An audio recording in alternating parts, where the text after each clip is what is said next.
வீட்ல உள்ள பொருட்கள் பயன்படுத்தி ரொம்ப சுலபமா செய்யக்கூடிய ஒரு வித்தியாசமான பிரேக்ஃபாஸ்ட் எப்படி ரொம்ப சுவையா செய்யறதுனா இந்த வீடியோல பார்க்க போறோம்.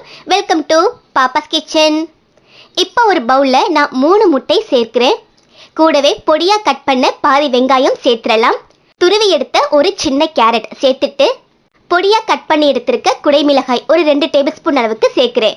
பொடியா கட் பண்ணி எடுத்த கொஞ்சம் மல்லி இலைகள் சேர்த்துடலாம். ஒரு பச்சை மிளகாய் பொடியா கட் பண்ணிட்டு சேர்த்துடலாம். இப்போ தேவையான அளவுக்கு உப்பு நான் 1/2 டீஸ்பூன் சேர்க்கிறேன். காரத்துக்கு தகுந்த மாதிரி மிளகாய் தூள் நான் 1/2 டீஸ்பூன் சேர்க்கிறேன். 1 டீஸ்பூன் கரம் மசாலா, 1/4 டீஸ்பூன் மஞ்சள் தூள், 1/4 டீஸ்பூன் மிளகுத்தூள் சேர்த்துட்டு கடைசியா 2 டேபிள் ஸ்பூன் டொமேட்டோ கெச்சப் நான் சேர்க்கிறேன். உங்களுக்கு கெச்சப் சேர்க்க விருப்பம் இல்லைன்னா பொடியா கட் பண்ண தக்காளி சேர்த்துக்கங்க, அப்ப புளிப்பு சுவை சரியா இருக்கும். எல்லாத்தையும் சேர்த்துட்டு நல்லா கலந்து விட்டுருங்க. அந்த முட்டை கூட காய்கறிகள் எல்லாம் நல்லா மிக்ஸ் ஆகிற மாதிரி நல்லா பீட் பண்ணிக்கங்க. இதோ நம்ம முட்டை கலவை சூப்பரா ரெடி ஆயிருச்சு. இப்போ அடுத்த ஸ்டெப், இந்த மாதிரி ஒரு நான்ஸ்டிக் சாஸ் பேன் எடுத்திருக்கேன். அதில் 1 டேபிள் ஸ்பூன் பட்டர் வெண்ணெய் சேர்த்துடலாம்.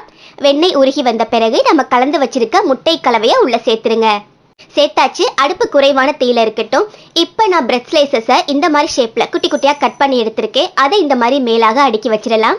நான் இன்னைக்கு ஒரு ஆள் சாப்பிட்ற மாதிரி அந்த 3 முட்டை மட்டும் பயன்படுத்தி செஞ்சு காட்டுறதால சாஸ்பேன் சின்னதாக எடுத்திருக்கேன். நீங்கள் பெருசாக செய்யணும், பிட்ஸா மாதிரி கட் பண்ணி சாப்பிடணும்னு நினச்சிங்க அப்படின்னா நான்ஸ்டிக் ஃப்ரை பேன் எல்லாம் வீட்டில் நிறைய வச்சிருப்போம் இல்லையா, ஸோ அதை பயன்படுத்தி நீங்கள் செய்யலாம். அப்போ நல்லா பெருசாக மெல்லிஸாக உங்களுக்கு கிடைக்கும். பிட்ஸா மாதிரி கட் பண்ணி சாப்பிட்லாம். இப்போ இந்த மாதிரி பிரெட் எல்லாம் வச்ச பிறகு மேலே சின்னதாக ஒரு ப்ரெஸ் கொடுத்துருங்க. இல்லைனா பிரெட் முட்டையில் ஒட்டாமல் தனியாக நிற்கும், மேலாக நிற்கும். இப்படி சின்னதாக ப்ரெஸ் கொடுக்கும்போது நல்லா அந்த முட்டை கூட கலந்துருக்கும் இந்த மாதிரி.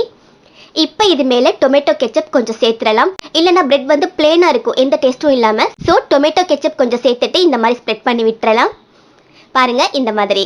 அடுப்பு குறைவான தீயில தான் இருக்கணும். கீழே உள்ள அந்த முட்டை பகுதி நல்லா வெந்துருச்சான்னு டெஸ்ட் பண்ணிக்கோங்க. லேசாக ஆட்டி பார்த்தீங்கன்னா உங்களுக்கு தெரியும். ஒரு பிளேட் வச்சு மூடி இதை அப்படியே கவுத்து போட்டுறலாம்.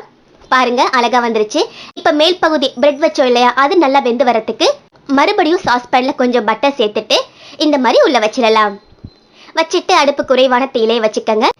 இப்படி எல்லா பக்கமும் நல்லா வெந்துருச்சுன்னு தெரிய வரும்போது ஸ்டவ் ஆஃப் பண்ணிட்டு எடுத்துருங்க.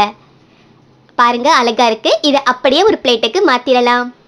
அவ்வளவுதான், நம்மளோட சூப்பரான பிரேக்ஃபாஸ்ட் முட்டை பிரெட் பயன்படுத்தி கூடவே நிறைய காய்கறிகள் பயன்படுத்தி ரொம்ப சூப்பரா செஞ்சிருக்கோம்.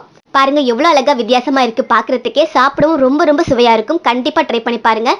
உங்களுக்கு பிரெட் சேர்க்க விருப்பம் இல்லை, அன்ஹெல்தின்னு ஃபீல் பண்ணீங்கன்னா நீங்கள் வீட் பிரெட் கூட சேர்த்துக்கலாம், கோதுமை பிரெட் சேர்த்துக்கலாம். டொமேட்டோ கெச்சப் எப்படி வீட்டில் செய்யறது நம்ம ஏற்கனவே வீடியோ அப்லோட் பண்ணியிருக்கோம். தேவைப்பட்டால் நீங்கள் அதை மாதிரி ட்ரை பண்ணி கூட செய்யலாம். இதை நீங்கள் பிரேக்ஃபாஸ்ட்டாவோ ஈவினிங் ஸ்நாக்ஸாவோ கூட நீங்கள் ட்ரை பண்ணலாம். ரொம்ப ரொம்ப சுவையாக இருக்கும். ஸோ மிஸ் பண்ணாமல் நீங்களும் இந்த சுவையான பிரேக்ஃபாஸ்ட் செஞ்சு பாருங்கள். நாளைக்கு ஒரு இன்ட்ரெஸ்டிங்கான ரெசிபியில் மீட் பண்ணலாம். தேங்க்யூ.